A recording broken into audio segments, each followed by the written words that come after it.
આણંદ જિલ્લામાં તહેવારો સમયે ઇમ્પોર્ટ, મિલર્સ, ડીલર્સ, સ્ટોકિસ્ટ અને ટ્રેડર્સ હોલસેલ અને પ્રોસેસર પર ખાસ વેચાતા ફરસાણ, મીઠાઈ સહિતની ખાદ્ય ચીજોની તંત્ર દ્વારા તપાસ અને સેમ્પલ લેવામાં આવતા હોય છે, જેમાં ભેળસેળ અને અખાદ્ય હોવા અંગેના રિપોર્ટ આવ્યા બાદ જવાબદાર વેપારીને દંડ ફટકારવામાં આવતો હોય છે। તહેવારો સમયે જ અનાજ કઠોળની કૃત્રિમ અછત સર્જીને કાળાબજારની પેરવી કરતા હોય છે।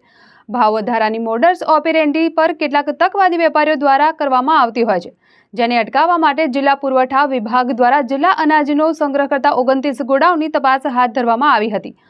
આથી માર્ચ 2025થી તમામ સ્ટોક લિમિટ દાખલ કરવામાં આવી છે, જેના ભાગરૂપે પુરવઠા વિભાગ, ફૂડ સેફ્ટી, જીએસટી, તોલમાપ સહિતના અધિકારીઓની સંયુક્ત ટીમની રચના કરવામાં આવી છે, જેમાં જુદી જુદી જગ્યાએ 29 જેટલી અનાજના સંગ્રહ સાથે સંકળાયેલ પેઢી ગોડાઉનની તપાસ કરવામાં આવી હતી।